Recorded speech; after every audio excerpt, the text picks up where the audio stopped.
Hey, what's up, guys? Chris Fluck here. This is the Chris Fluck Podcast, episode 6. We're running another episode here. It's a little warmer this week in Pennsylvania. Last week, Matt and I, we were freezing a little bit out here, but we got 55-degree temperatures, and out here on the horse farm, it's looking pretty sweet. So we're going to get right into this stuff here. Today, we're going to talk about Viktor Frankl's Man's Search for Meaning. Read this book a few weeks ago when I was down in Florida, came back home, let it kind of sit for a little bit, and I just went over it again. And, over the course of the weekend here, I had an opportunity to, to watch a few things on the television. Marisa and our baby's down in Florida again, and, this book kind of touches on some things, some dark topics in the beginning, and there's a lot of things out there on the television. As I'm watching this stuff, I'm like, man, this stuff still exists. So, there's crazy stuff about Ted Bundy, conversations with Ted Bundy. This guy, it was incredible, and not incredible in a positive way, just what he was able to do in the 70s and then into the 80s where, this is a guy, he murdered, I think the number's like over 35, maybe 40 plus women. He escaped from prison twice. The second time he got out, he ended up killing again, and it was just kind of crazy. Watch some other stuff too, abducted in plain sight that involved a neighbor that pretty much manipulated a family and got close to one of their daughters, kidnapped this girl twice. Just a total crazy story, and it just kind of shows that, what this book, Man's Search for Meaning, from Viktor Frankl, he gets into is, there's two types of people out there. Some are decent. There's the decent man, and then there's the indecent man. And, it's kind of all across the board in all phases of life. But, right now with this Frankl book, we're going to take a look at his time in a concentration camp. So he was a Jewish, neurologist, psychiatrist. He was born in Vienna. He had the opportunity to get a work visa to get out of there when the Nazis were starting to occupy the area. He decided not to take them up on that visa, stayed home. His parents were still there. He wanted to make sure that they were taken care of. So, in late 1944, he and his wife were transported to Auschwitz, which is, one of the worst, I believe, I guess it's up for debate maybe, but it's probably the worst concentration camp anybody could be sent to. One out of 20 people that were at this camp survived. You had a 5% chance to survive. Now, Frankl at the time was married. His wife was taken to a different camp, Bergen-Belsen. And, we're going to talk a little bit about this later, but, the whole time he was in a concentration camp, there was a few things that kind of kept him going, a few things that kind of kept him motivated and hopeful that he's going to get out of there and survive. And one of them was his wife. Now, this whole time, he didn't even know if his wife was taken care of, if she was still alive, all these other things. But it was just kind of the thought of her that kind of helped him to get through. And so, late 1944, if you look up the history a little bit here too, I think they were liberated in, a year later, 1945 at some point maybe. And he ended up writing this book in 1946. So this book, I believe, he went into these concentration camps with a manuscript with some ideas on paper, and they took that from him. And I think it ended up being the manuscript for this book, or at least that's a story that I heard. So he basically was able to just kind of hammer this book out in short order. Now, it's broken down into 2 parts. First half of the book, we'll say, is about his experience in the concentration camps and things he went through, things that he saw.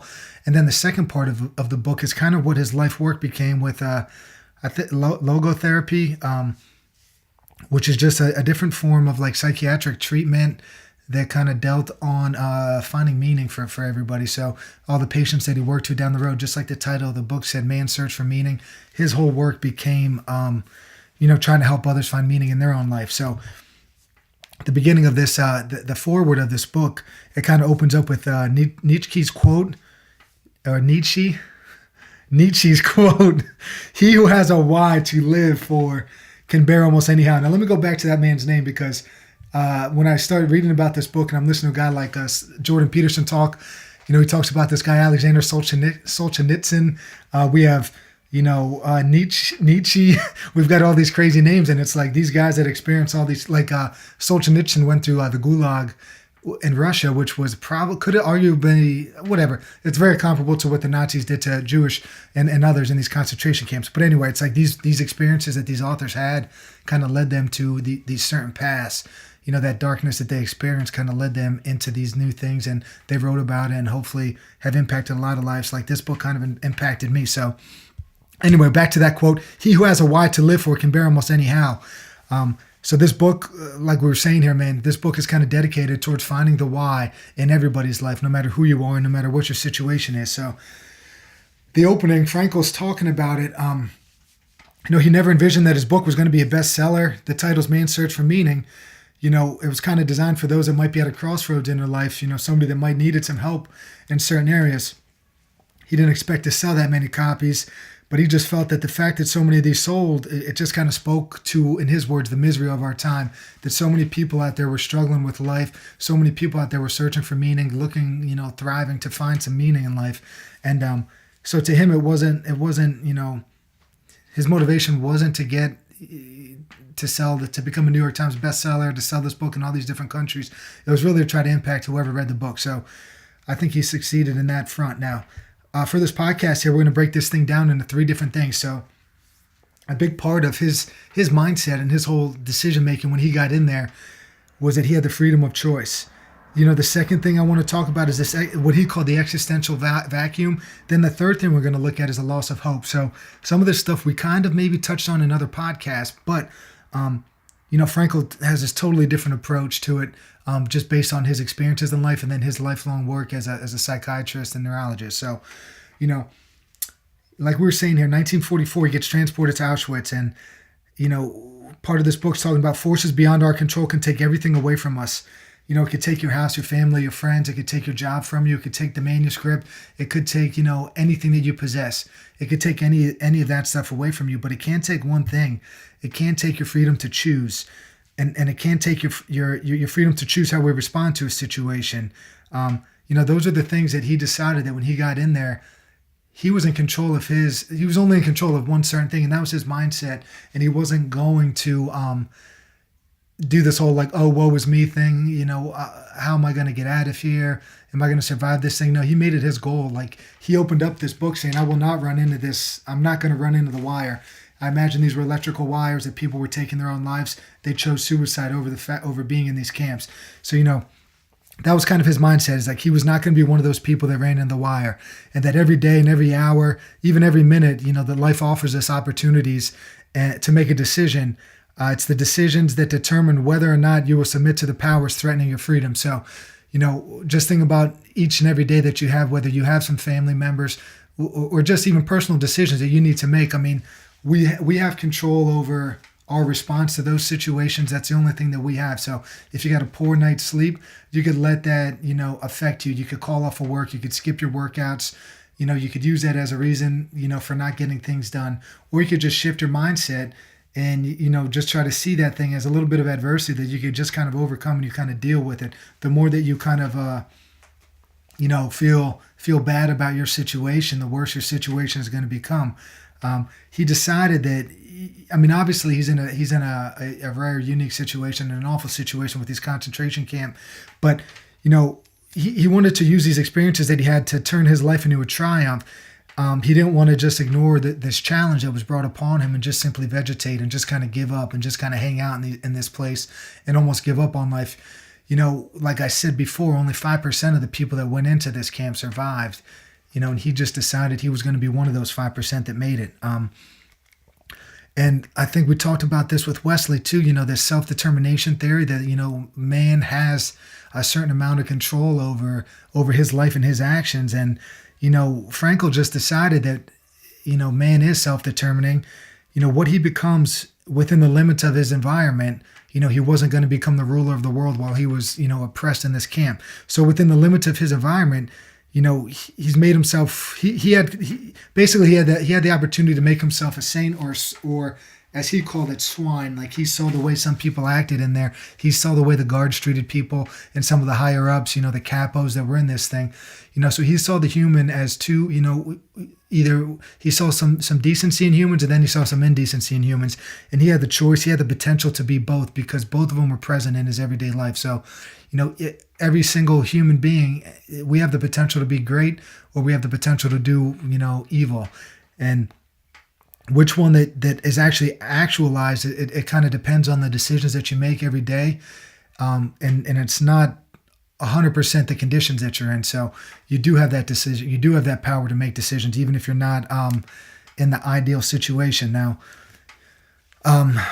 you know, people that do bad, you know, what he was referring to as swine, you know, it's kind of like, it kind of makes me wonder, like, where does this stuff even kind of come from in this environment, this, you know, regime that was running Germany, these Nazis with their belief systems and all this stuff. And like, how does all this start? You know, where does this moral corruption start?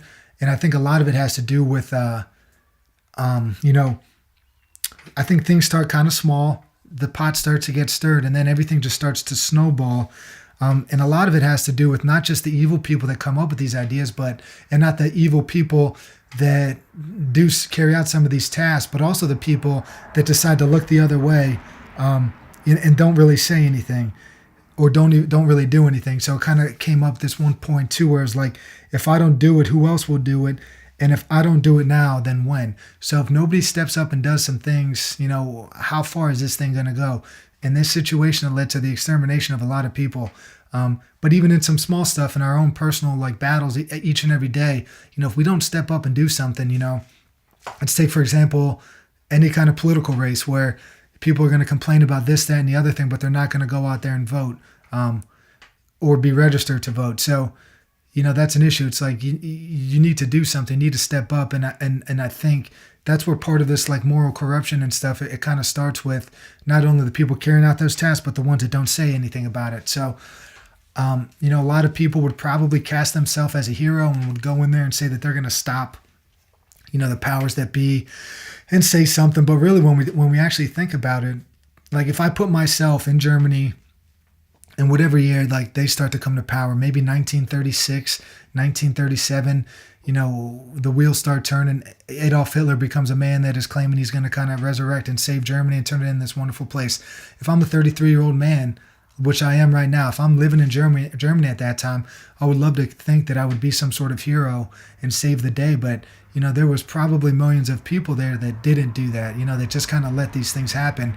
So for me to kind of think, oh, this is awful, I know I would have done something, you know, it's hard to say that for a fact because there's so many people that didn't do anything. So, and if so, like, let's say I did try to do something, then what would have happened to me? There's always that in the back of your head where you see maybe that those 4, 5, 6, 7, 8 guys or women that did step up and now they're dead. So it's like you have that risk factor as well too. So, you know, just to think that you would have been somebody that would have stepped up in the face of evil and put an end to it, I think it's kind of a misconception because Frankl talks about it, you know, men are capable of doing awesome and being caring and loving towards people, but they're also capable of doing evil. And sometimes that line is not too far apart. So basically, if you're going to be complicit in some situations, like a lot of these individuals might have been in Germany, I mean, you're pretty much allowing and part of the problem as well. And you're almost guilty in a sense too, because you're not stepping up and doing anything. So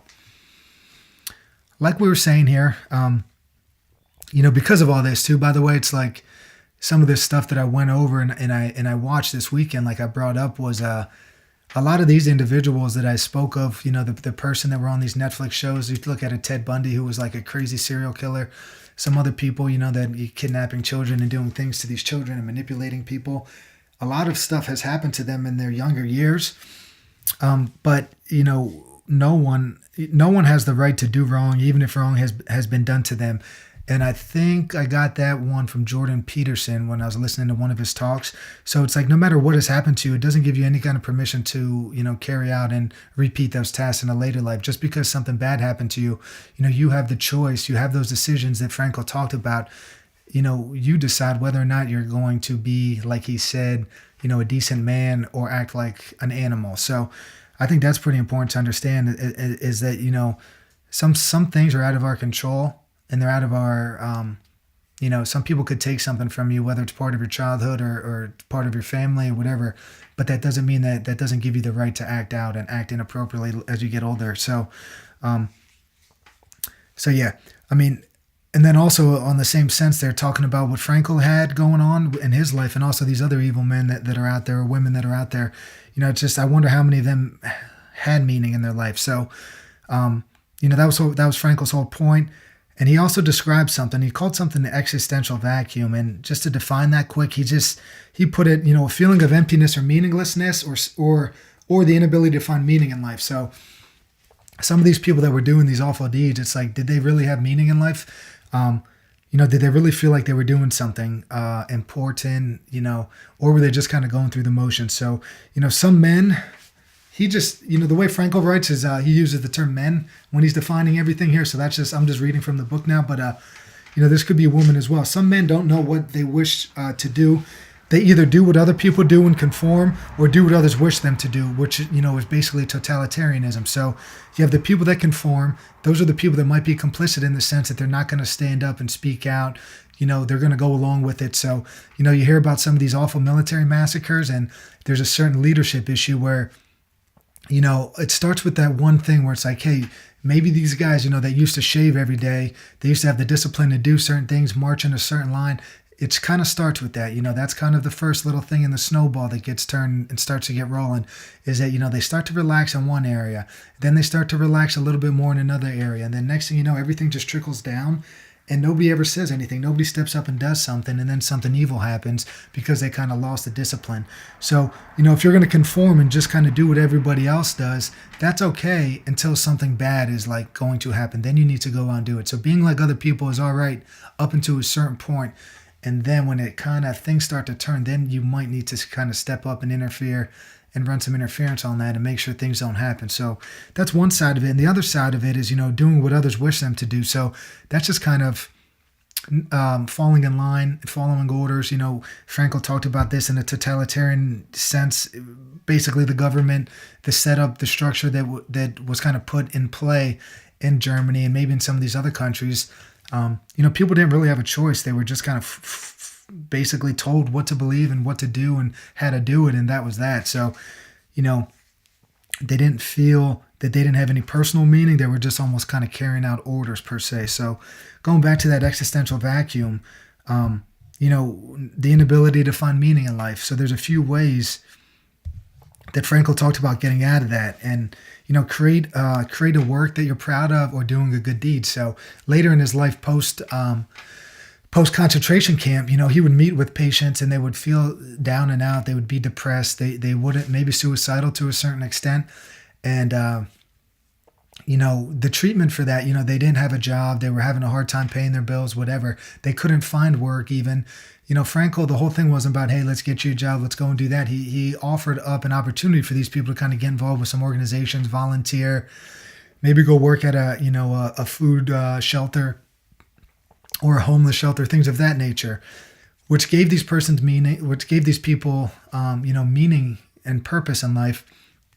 And then some of their symptoms, their depression and stuff started to subside. So all of these things that they thought were the cause of their issues, not having a job, their family leaving them, their kids not speaking to them, none of that stuff changed. The only thing that changed was that they found purpose and they found meaning in what they do every day. So that was one way to get out of that vacuum. The second way was experience something or encounter somebody. So for Frankl, he had this, crazy, unique experience being in a concentration camp. So obviously we don't want to experience that stuff, but everybody else might have their own, personal camp that they have to go into and face that stuff and encounter that every day. Or they can meet somebody that's going to help kind of get their life in order. So, for some people, there's a story in the book that talked about a man that had a diving accident, and he became a quadriplegic. And he told people like, I broke my neck didn't break me. So, if you see stories like that and you might encounter people like that might be able to snap you out of a certain thing and just kind of realize like, hey, there's, my situation is okay. I could overcome this, but this man is in a wheelchair for the rest of his life. He can't even move a finger, but he still has this positive mindset. So that was the second way you could get out of that vacuum. The third way, which is very tough. And this is the part of the book that I had a really hard time grasping. The attitude you take towards unavoidable suffering. So, hardship's going to happen and suffering is going to happen in just about everybody's life. Now, Matt, last episode, I didn't really think about this at all. And I wish I did when Matt asked me about, handling, losing a loved one and stuff like that. And it's, Frankl says that suffering ceases to be suffering at the moment it finds meaning. It's almost like a sacrifice. So, it's really kind of weird. it's really weird in the sense that, let's say I did lose somebody, and, I could have answered this question last week a little bit better in this way, where like, I said what I said, but at the end of it too, it's like it comes back to that freedom of choice that Frankl talked about in the beginning too, where, you have a choice every day. Everybody's going to face some hardship and some suffering. And it just, if you decide to not let it define, your whole day, and let that kind of ruin what you want to do, I think you're going to kind of make out okay in that. And he talked about some people doing deeds in these concentration camps that could kind of be viewed as a sacrifice, in a sense where, maybe, somebody else died, a person's son died, and he felt, that it was somehow his fault. So to snap this person out of it, this was this person ended up surviving, and to snap this man out of it, he just kind of talked about, how that individual kind of sacrificed, not knowingly, not willingly, almost sacrificed themselves, that allowed somebody else to come out of that situation a little bit better. So it's like they talked about, there's two types of men. There's that man that is in charge of the gas chamber, and then there's the other man that approaches that gas chamber with a mindset. He was saying a prayer or thinking of his family or whatever it may be. That is just kind of two different approaches and two different ways that human beings kind of get after things there. Lost my train of thought there for a second, Fiegel. So he, I got to check that again. All right, anyway, so mindset, choice. Unhappiness is increased by being unhappy if you are unhappy. So like we were saying here, with this hardship stuff, with the suffering, if you continually to think that you are suffering, and you don't do anything to get out of there, and you think that you are going to accept the fact that you are going to die, suffering, you're going to die miserable, you're not going to be happy, you never did a good deed, that's going to be much worse, So when that man that did go to the gas chamber, clutching whatever he was clutching, he went there with a peace of mind saying, I'm not going to be miserable. My suffering, this misery that I've been going through, I'm not going to die in misery. He changed kind of his mindset and his approach. And then, he was able to walk up there stoic, and, he was able to handle that a little bit better than some others. So, we see this courage in other areas too, I think, in everyday life, where you see somebody that is suffering and somebody that is dying, say they have a terminal illness, and that individual with the terminal illness made a decision that I'm going to get out and I'm going to try to help as many people. I'm going to go out there and talk. I'm going to share my experience with other people, and then you see that individual and you're like, wow, that person, they're dying and they're doing it with, with honor, they're feeling, they're out there and they're being stoic and they're staring their disease down in its face and fighting it to the best of their ability, and they're out there sharing their story. We see that in other people and we admire that in other people, but we don't always follow through with that in our own life. So I think that it's the best way to kind of wrap up the whole, mindset. Suffering is going to be out there, but the way that we approach it and the way that our attitude is towards it is going to go a long way. So, and then for every deed, people talk about, for every deed is its own memorial. So when you see these individuals, that was a quote from Frankl, for every deed is its own memorial. So, a lot of these men that died in these concentration camps, he was giving a speech at an anniversary where a lot of survivors got together, and he said that quote there too, because there's a lot of names that they just didn't even know anymore. But for everything, but there's going to be, say, Jimmy Johnson died in the camp. Jimmy Johnson might have helped out, Chris Fluck while they were there. So Chris will always remember Jimmy, no matter what, whether or not his name's up there on the plaque or not. So every deed, everything that you do, can be remembered by somebody and something, and it will kind of live on forever. So I thought that was a great way to kind of look at some things too, where, not everybody's going to be Viktor Frankl and have the opportunity to get this book out to a lot of people, but it doesn't make his suffering or anything any greater than somebody else that was in that camp. So, in the same regard there too, there's this whole thing there. The third thing that I wanted to kind of touch on with this book was like the loss of hope. And with that, we talked about hope, I feel like, in that very first podcast we did here, and people feeling hopeless and not really sure what to do with themselves. And Frankl, he talked about, he would see people start to smoke cigarettes. And when he saw people smoking a cigarette, that means they kind of gave up and they were trying to find something pleasurable in life. And then, the next day or two, that these people were no longer alive.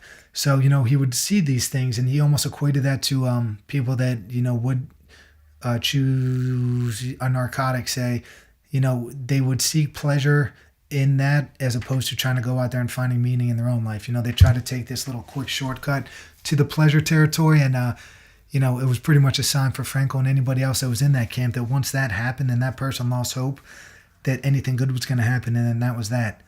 They probably weren't going to be around long. Now, on the flip side of that, there's something that there's something like anticipatory anxiety, where if you're sleepless, if you're having trouble with sleeplessness at night, the stress, the anxiety that you create when you go to bed, knowing that you're going to be sleepless is going to lead to more sleeplessness. So if that makes sense, hopefully, like if you are anxious about public speaking, the anxiety that you face before going out there is going to kind of make the actual process of speaking in public worse. If you think your face is going to blush, the whole thinking is, if I'm anxious about my face blushing, then I'm going to go out there and my face is probably going to be blushed more than it should be initially, just because of how my mindset is. And there's this TED talk with this woman, Kelly McGonigal, and she talked about stress, and they did some research, and there was 8,000 participants in this, and they asked two questions. It was, one, do you experience a lot of stress? And there was a scale for that, low, medium, high, whatever. And then, do you think stress is pretty much bad for your health? So her whole job as a psychiatrist was to, just to inform people about how bad stress is. But then she realized that her telling all these people that stress is awful was actually leading to their early deaths. So how does that work out? So people that experience stress, right? And then while they're experiencing that stress, keep telling themselves, oh my God, I'm so stressed out, this is going to be awful. That actually led to more negative health effects down the road. And, the number was something crazy like 43% greater risk of like a serious heart, like a heart attack or even death. Like the numbers were crazy. I don't know them off the top of my head, but there's 8,000 people in this study. They followed these people for years. And then they realized that the people that had high levels of stress and that felt that stress was unhealthy for them had such a great increase in these mortality rates than those that had high levels of stress but didn't really feel that stress was going to kill them. They were kind of just, whatever, that's kind of life. Stress is, it is what it is. So that being said, man, I want to share a story from the book. There was a guy that had this dream in the book, and, he had this envision. He had this dream that said on, I think it was March 30th, they were going to be liberated and they were going to be able to get home. So as the days and the weeks got closer here, he started to get this anticipatory anxiety where he felt that, that day's coming. It's the 28th, it's the 29th, it's the 30th, and nothing really happened. All right, nobody was liberated. And in the days after that, this man ended up coming down with typhus and he died. So, the sudden loss of hope, he was very hopeful that at that time of that, the March 30th, that they were going to be liberated, they were going to get out of there.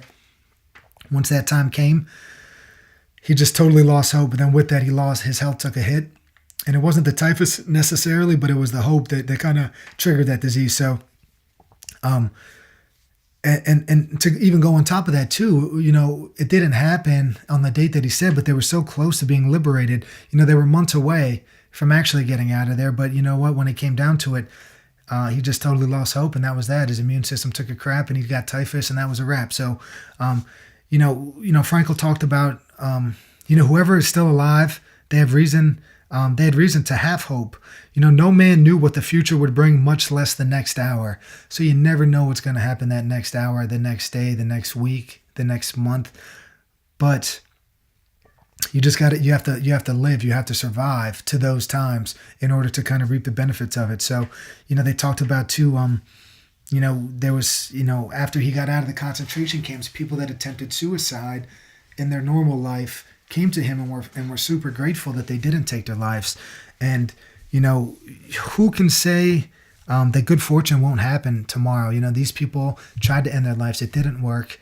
And, now they're able to live and see the rest of their life through, and they were forever grateful for it. So, when you get to these hard times, tough times, work, business, life, whatever it is, just hang in there and keep hope alive, because better days could be coming. Like tomorrow could be the day where everything breaks, or that person that has their business going and they're just failing and failing in their mind they're failing. Maybe not in real life, but in their mind they're not getting the job done. Who's to say that the next day they might not get that phone call that's going to bring in 5 new clients or 10 new clients or an opportunity to work elsewhere. You just got to keep hope alive and just keep kind of plugging along there. And, you got to be in the mix. You got to be in the game, that whenever these opportunities arise, that you're going to be ready for it. So, just going back then to, what something that I talked about earlier is that at the end of the day, that, every human, every man is self-determining. What he becomes and how he chooses to live his life is his decision. Man has the potential to be both good and evil. Which one is actualized depends on his decisions, not conditions. And I think that's kind of, when I read that book, that's kind of like the whole premise, the thing that really stuck home to me. And I listened to other people talk about some dark times and some of the darkness that's out there in this world. And the human beings, the same person that, created, a spacecraft is also the same person that could create a concentration camp or, some sort of bomb that takes out a lot of people. Like the human being is capable of doing both of these things. So Viktor Frankl's Man's Search for Meaning. We got the existential vacuum we talked about.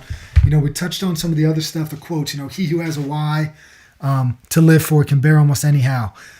Circling back around, to find your why is always going to be the tough and the tricky part. And, you could probably see some motivational people out there. I don't even know if I've totally found a why yet. But you just got to keep trying. And it's like that whole thing too with, keeping hope. You got to stay positive, and you have to keep trying to make the right decisions and keep trying to do the right things. You don't want to sit back and be idle and let these things happen to you. You want to go out there and kind of create some greatness, and almost stand up for yourself when the time calls for it. Take some chances and things of that nature. So, at the end of the day here, man, it's a really good book. It's a very quick read. It's a short read. He talks about his life, and then he gets into how he was able to apply some of these lessons learned in his later life there as a psychologist. So, Figs, man, what do you got? What do you got for me today? So this guy, Chris here, he did a report. I didn't know this last year, so he might even be an expert on the topic here. So when you read this book, what'd you think, man? It was very interesting. There's a lot to take from it that can be applied to your own life, and it's stretched for such a long period of time that the book has been timeless too. Multiple generations can utilize it. Maybe if you want to discuss what having a child now, what can you take from it? Because the search for meaning in life changes when you have a family that grows. Do you have any thoughts on after reading the book, now having a family? Do you have any thoughts that grow out of that? Yeah. So because I kind of watch some of this stuff and like I listen to some more like I don't want to say dark things, but I stay somewhat aware of like the things that can happen and things that do happen to people in the world. Well, for one, I just hope that that I don't stress myself out over it, like that research study that I was talking about with Kelly McGonigal in her TED Talk. But anyway, you always think about. Well, obviously, you want to stay healthy. You want to take care of yourself because you do have another reason. So it's like, I'm 33. I have a 10 tomorrow. On the 5th is her 11th month on Earth here. So I don't want to say she is my why, but I mean, she's definitely there because like you have to, everything that you do in life is going to have to be to support her. I don't know if I could probably define what my why is, but having a family has definitely got to be at the top of the list. If I were, but there's that. And then there's also the whole like career side of things too, where you got to help people out as well. So it's like, whatever you decide to do in one area, you're doing it for your family. So I guess it always kind of circles back and they are kind of your why. So, we want to have the freedom to have this awesome life here. And, we have a little girl and we have this awesome horse farm. But the only way that we're going to be able to keep that horse farm is if we get out there and we're working with people and we're helping people in other areas. So it's like, so that's one side of it, I guess. But in terms of just trying to take care of myself to the best of my ability, like, I don't want to stress myself out over a potential thing that could happen to her. I sometimes think about awful things that might happen, and it's probably not a great thing, but I'm just trying to hopefully be aware, and that as she gets older here, that we could kind of help her and guide her in the right direction so she doesn't get herself caught up in something that's potentially harmful to her. So, I mean, I don't even know if that answered that question or not, but so it kind of did, May I ask, in the book, Viktor Frankl talks about how the meaning of life culminates to the side of it's a constant search for meaning, that life is based on living, that you find meaning in different areas at different times, especially at different ages throughout your life. In terms of applying that to how you've grown into your training, your fitness, and your service towards people, how has that continual search affected you? Because you've changed from different goals over time to now having this, as you just said, this awesome family, the farm, and the way to keep that is to continually put yourself at service with others. Yeah, it's interesting too. I don't want to. So I'm definitely in the service game, right? Because we're working with people and they're coming into me, and you're hopefully trying to help them change their lives. So I guess but see, that's where I kind of differ, I think, from other people that get involved with fitness and strength and conditioning and stuff like that, is because I do want people, without even reading this book. So the more I read and the more I do these podcasts, the more I kind of learn about myself, which is one of the best benefits of doing this. It's when it comes down to it, it comes down to these people having the freedom, to live the life that they want to live, and having a certain weight loss goal and stuff like that would be great, or getting somebody better at athletics. You work with, say I'm working with a 10 or 11-year-old, and it's it would be awesome if this person becomes, Super Bowl MVP. But at the end of it, I just want to create an environment for people that, introduce fitness to them in a sustainable way that they could do for the rest of their lives. And I want people to find meaning in their own life. Say it's an adult client that, just some, from who knows what kind of circumstances kind of came into their life that led them in the direction, and now they're trying to fix it and they're trying to correct it. So it's you want people to have the freedom to understand that they have the freedom to choose based off every decision that comes and faces them. So it's you want to kind of instill that in people, that you do have control over these situations. You want to do it in a way that is helpful and not, just kind of lecturing, and even Frankl talked about it too. And I don't know if I'm going to be able to find this quote in a second, but it's he wanted people, he didn't want to find that parrot. So my interest does not lie in raising parrots, but rather in passing the torch to creative, innovative, and independent minds. So I don't just want people to kind of reiterate everything that I've ever taught them. I want them to kind of explore things on their own and figure out what works for them, because everybody else is different. And then when we're talking about the business and the goals and stuff like that, how things change, it's I feel like every plan that you have is going to have to get reworked and retweaked, and everything that I am working towards as an individual, and I use my job as a way to support the life that I choose to live. Basically, I just want to have freedom to do. This is going to sound bad, but like I told you earlier, I want the freedom to do whatever I want to do, and this job is allowing me to do that. But it's not going to allow me to do it if I don't try to care for the people that come in there and don't try to find ways for them to improve, because then I'll be out of business, and then all this stuff. I can't just view my job as a job that as a means to give me freedom, even though sometimes it does. But I have to keep in mind everybody that comes in there is looking for they might be looking for meaning, and a purpose, and why, what is their why? He who has a why to live for can bear almost any how. So whether or not it's if you don't have a goal, how do you know what to work towards? I guess, it's so anyway, I mean, I feel like I was all over the place with that one, but I don't know, did I answer your question a little bit? Yeah, is that on there? You got any? No? Yeah, if you want to wrap. No, so there, and then, there was some stuff here too, as I was looking through some notes while I was answering this stuff. A lot of people that aren't happy, Frankl just talks about happiness is the side effect of one's dedication to a greater cause, and it cannot be pursued. So, happiness cannot be pursued in isolation.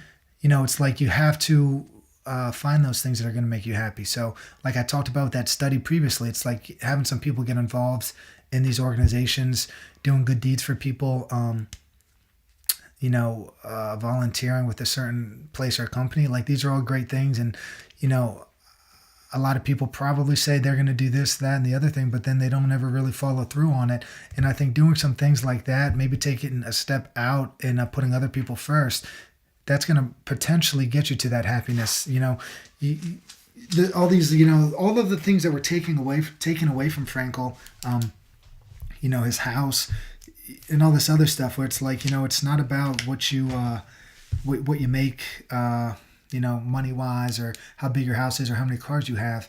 That doesn't equate to happiness if you don't have meaning and you're not doing something with something purposeful. So, yeah, man. So that's it.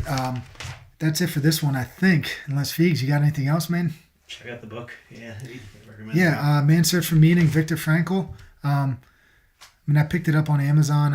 It's pretty much available anywhere that you want. So, and then at the end too, guys, it's like, just to reiterate it, the more one forgets himself by giving himself to a cause to serve or another person to love, the more human he is and the more he actualizes himself. So, there's a few ways you could go about trying to find happiness. We talked about, I just talked about, all those different things that you could approach, but also, being there for humans and caring. And that Kelly McGonigal study talked about it too, where, if you give somebody a hug, or you help somebody out, or you care for somebody, it releases oxytocin.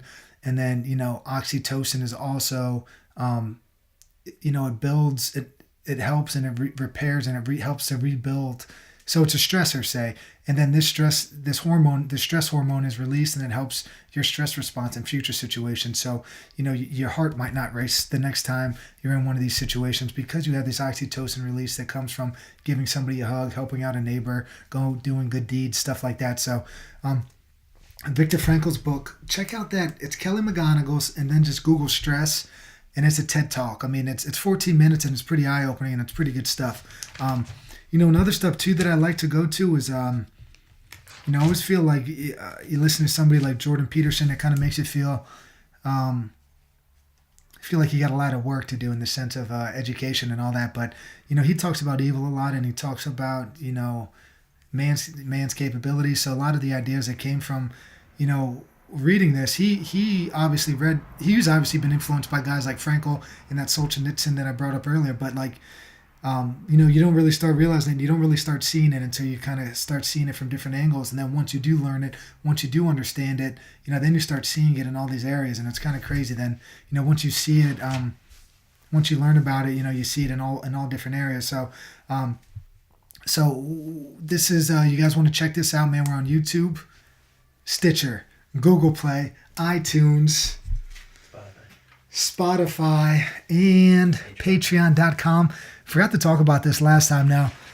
If any of you guys checked it out, I'm pretty slow to get stuff up there. Just got myself a camera.